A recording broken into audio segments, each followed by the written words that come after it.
All right, so this week we are looking at the next couple of steps in the public relations process, which includes both communication and measurement. So when we talk about communication and measurement, we are again referring to the third and fourth step in the process. So today we'll look at those two things, and then we'll talk about message exposure, audience awareness, attitudes, and actions, and how those all play a part in this process. Let's start with the third step of communication and give kind of an overview. Now, many of you have taken communication classes before, may it be public speaking or interpersonal or something similar to that. And so you have a good idea of how the process of communication should work. In public relations, oftentimes they also refer to communication as execution, and not in a negative way, but as the execution of your strategy and tactics. So it is the process and the means by which whatever objectives you came up with, like we talked about last time, whatever objectives you discovered, it's the process and the means by which you achieve those objectives. And then you take the tactics and strategy and you work together a plan in order to achieve whatever overall objectives you were attempting in the first place. Now, the goals of communication, the goal of execution is a lot of different things. First, obviously message exposure. We want people to see the message, but we also want them to accurately disseminate the message. We want to make sure they got the message and they got it correctly, which can be difficult depending upon the person's field of experience. Now, if you've ever heard that term before, you know what I'm talking about. But if not, let me give you a brief overview. When you have a field of experience, that means you're bringing to the table during this communication process something wholly different than the person sitting next to you. So I may come from a very specific background with a particular type of education, a very certain type of family members. I have a situational perspective, meaning I'm age-wise different, I'm gender-wise different than other people, and so on. So all of these things combined make my field of experience impact the way I communicate and the way I disseminate messages. So we want accurate dissemination. We want what the PR practitioner intended to be what the person receives. And then hopefully, if that is done right, we want acceptance of the message. So we want our audience to go, yes, I agree. And then potentially, if needed, an attitude change and or a behavior change. So those are our goals in the process. Now, next in line is making the audience pay attention to the message. So what do we do and what should we consider when thinking about how an audience hears a message and then actually pays attention to it? Now, the basic definition that's provided in your book, as well as in other areas, is Laswell's definition of communication. And it's real simple, which is something I prefer, because it really cuts to the heart of it. Who says what, in which channel, to whom, with what effect? That's the basics. So what are we saying? What method are we using to deliver the message? To what audience? And what happens to it? Now, media uses and gratification sort of plays a part in this definition. It basically says that we use media in certain ways in order to gratify our needs. So again, my field of experience might lead me to need different things from a company that you might need a wholly different experience. So let's say Nike is the one that is advertising and is trying to create an image. From Nike, I might need well-priced shoes. And I don't really care that they are specific to a type of sport or that they look a certain way. I want them to be well-priced in order to satisfy my situation of having to provide for my family. Well, somebody else might have a completely different use for Nike, and their gratification would be maybe style or comfortability for a particular sport or particular activity. So your uses and gratifications of that company are going to be different based on the audience. And also the type of audience will come into play here. In order to get an audience to pay attention to a message, you have to first consider whether they're likely to be passive or active. A passive audience isn't really paying attention to the details, and you got to work really hard to get them to focus on your message. Think of a little kid who is constantly distracted and doesn't really care about what you have to say, but what you want to give to them is very important in your eyes. So you have to use a lot of color, a lot of loudness, a lot of bang in order to get their attention. That's a passive audience. So instead of just giving a real neat, great, clear message, you have to give that neat, great, clear message with a celebrity or with a lot of color or music or something like that that grabs the attention. Whereas the active audience might be a little different. You may still want to use those things, especially if you know you have a mix of audiences. But an active audience is really paying attention to those details. For example, I was watching a Wayfair commercial. If you've ever seen those on TV, I was watching that the other day, and we just bought a house, so I'm thinking about I am being more of an active audience member because I'm watching Wayfair going, oh, free shipping. I need to go pay attention to that. Let me listen to the rest of this message. So I'm really focused on that because it is something that is going to be a part of my experience. Whereas somebody who didn't buy a house or is not looking for furniture may need a little bit more bang in going on in the commercial in order to get their attention. So passive and active audiences can impact how you pay attention to the message. Now, making sure the message is understood is also a major part of the public relations campaign process, and in particular, obviously, the communication section. You have to keep a lot of these things in mind. Now, your textbook goes into some great detail about all these little pieces to the process. You have to understand how different people are. I mean, just based on field of experience that we talked about, you can see how much of a difference people can lean into a message. So you have to understand that culturally there can be quite drastic differences. Also, you want to make sure the message is clear. There are some tools in which you can use to do that, but in general you want to make sure that the writing and the message itself is simple and clear and direct. And then you want to watch some of those things that you need to use and avoid, like avoiding jargon or euphemisms. Those are bad. Obviously, discriminatory language. Cliches can sometimes get annoying to people, so you want to avoid things like that. But acronyms are good because it helps people to remember things a little bit more easily. Symbols are great because images, for those that are visual learners, can attach the symbol to the message and it makes things a little bit more memorable for them, and so on. So you have to not only get through the first couple things within the process, but you have to make sure in the end that the message was understood. And then following that, you want to also make sure you have a credible message. It doesn't really matter whether you have a passive or an active audience. You always want to make sure your message is credible. Who is it that's delivering it? And how are they proving what they're saying? So celebrities sometimes tend to be the go-to for a lot of corporations, a lot of companies and products. It's not always the best idea because they could be credible one moment and completely not credible the next.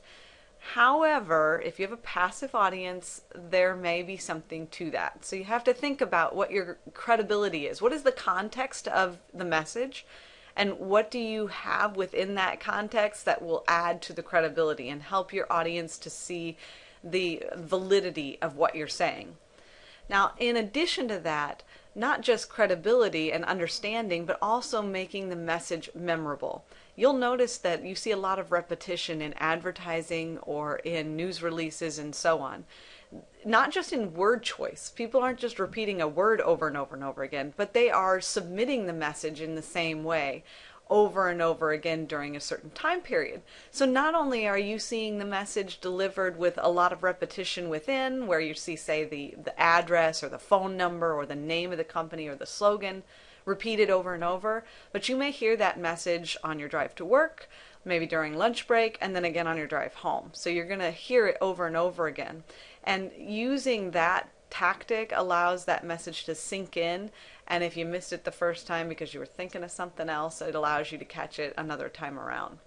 So we deliver messages in repetition, but also in a variety of different ways in order to make sure that message sticks. So you may do it on a radio station commercial, but you may also tweet it out on Twitter or Facebook posts or what have you. So you're doing it in a lot of different ways to catch as many people as possible. And then we want our audience to actually act on the message. Now, I'm not going to go into detail about this, but typically there is a 5-stage adoption process, and your book really clearly lays it out. It does start with awareness. You give awareness to your audience. Hopefully that leads to a piqued interest. Maybe they start to evaluate it and think, well, is this a good thing for me, a bad thing for me? Would it work? Would it not? Maybe they give it a try. Whether that trial is an actual purchasing of a product or service, or maybe a mental try. They think through it. If I were to do this, what would happen? And then hopefully, potentially, they adopt the process or they adopt the product, meaning they take it on. So there is a process that occurs, and you want to make sure that when you project your information, when you send out this thought, whether that be to purchase a product or to think of a celebrity in a certain way or to vote for this person, when you put out this idea, this claim, this campaign, you want to make sure that all of those steps in the adoption process are possible. You don't want to do it so fast that you don't give them time to evaluate and or try it out in their head or in reality. So those are the kinds of things to consider. Now, once you've gotten through the communication process and you know kind of how the tactics are going to get put together and how you're going to disseminate that information, and you've understood that your audience takes things in a certain way, then you can move to the fourth step. So basically you've gotten through the campaign up to the point where you're ready to evaluate what happened. Did it work? Did it not? That's measurement. That's the fourth step. It is the evaluation of results against agreed upon objectives established during planning. So remember back when we were talking about program planning, you looked at a variety of different components, different elements in the program plan, and one of those up at the top was your objectives. And those are basically your foundation, as we mentioned last time. So once you have those objectives established, then you can go back once you're done with the communication process and measure whether those objectives worked or not. Remember that we talked about how objectives should be very specific. So if you have very specific objectives that you laid out at the beginning, I want a 15% increase in sales of this product.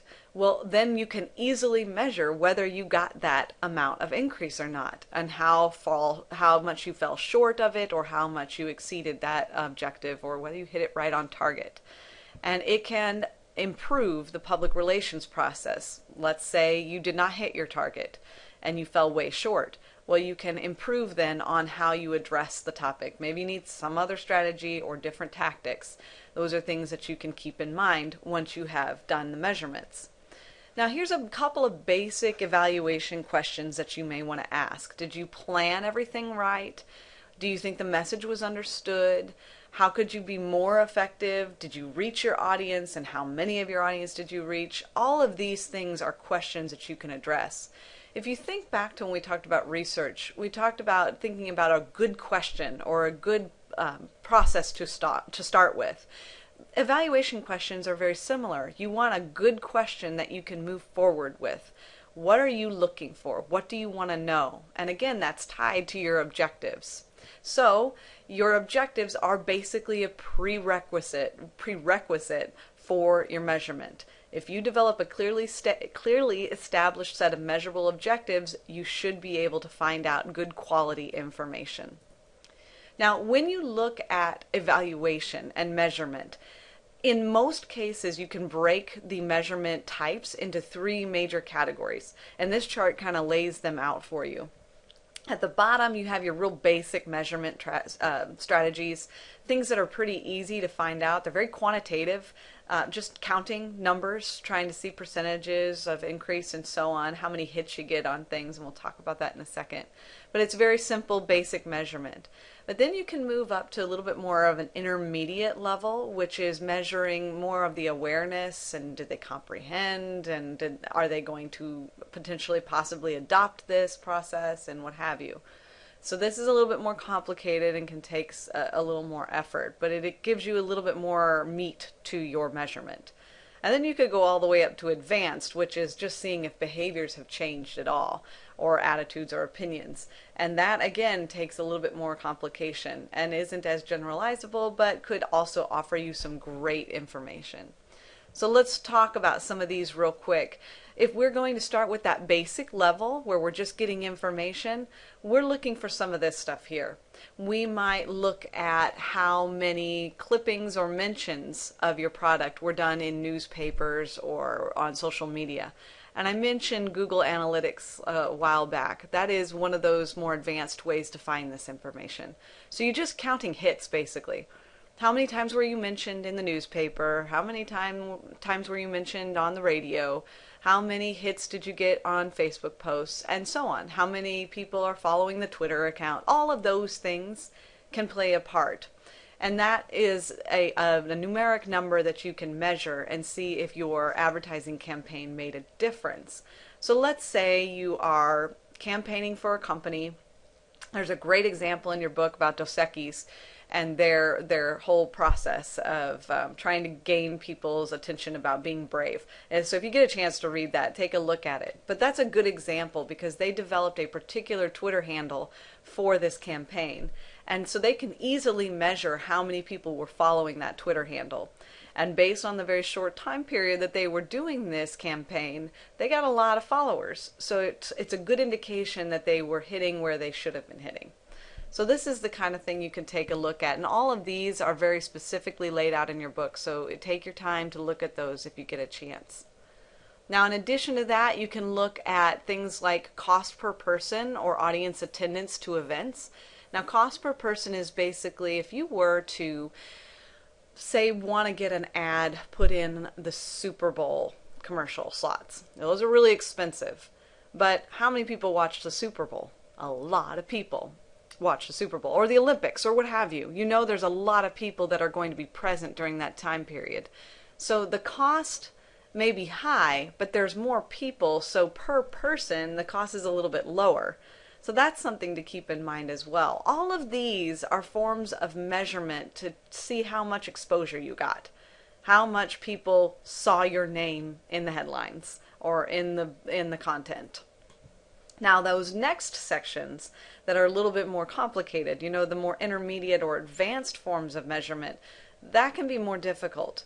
You're no longer just counting the amount of hits that you got. You're having to get more qualitative information, which, as we mentioned back during research, can be a little bit more difficult to generalize, but can give you very rich information, which can lead you to do a better job next time and or redirect your perspective. So you can do that through doing surveys. Again, like we mentioned, you can do a survey about the perception of your campaign. You can do what's called a day after recall, which basically is when you have a group of people, a target audience, review an ad campaign or a news release or what have you, and then you call them the next day and ask them what they recalled so that you can see what stuck out, basically. And then if you're trying to look at audience attitude, then you can connect it to their awareness. You can see how they feel about what they registered. So say you do the day after recall. You can say not only what did you recall, but what did you think of it. You could also do what we call baseline or benchmark studies. It is a sort of pre-post test where you ask a person, let's say your product is Dr. Pepper, and you say, how do you feel about Dr. Pepper as a brand? Not necessarily as its taste, but as a brand, what do you think of Dr. Pepper? You ask them that, then you show them some of the elements of the campaign, whether that be advertisements or news releases or what have you, or website or anything like that. And then you ask them afterwards how they feel. So you're establishing a baseline with that pretest, and then you move on and see how it was impacted afterwards. How did their attitude change, if at all? And then finally, you've got your audience action. So the ultimate objective of any public relations campaign is to get your audience to perform an action, whether that is to purchase something, adopt a particular practice or lifestyle, or to think of a person or a company in a specific light.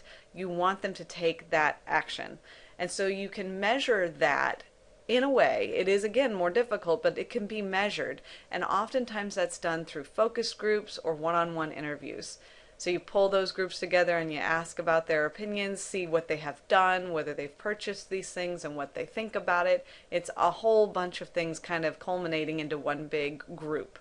So those focus groups and interviews can be really valuable when trying to discover whether an audience took action or not. And then hopefully, if you can, generalize it in the future. So hopefully that gave you some good information and led you to see kind of not only how the process gets started, with the research and the program planning, but how it's implemented with communication and then potentially evaluated thereafter to make sure it was done right. And this is a big process that happens every day in public relations and is very valuable, especially in the measurement stage, to the next approach, the next campaign. So if you have any questions, let me know, and hopefully this gave you a clear idea of the process.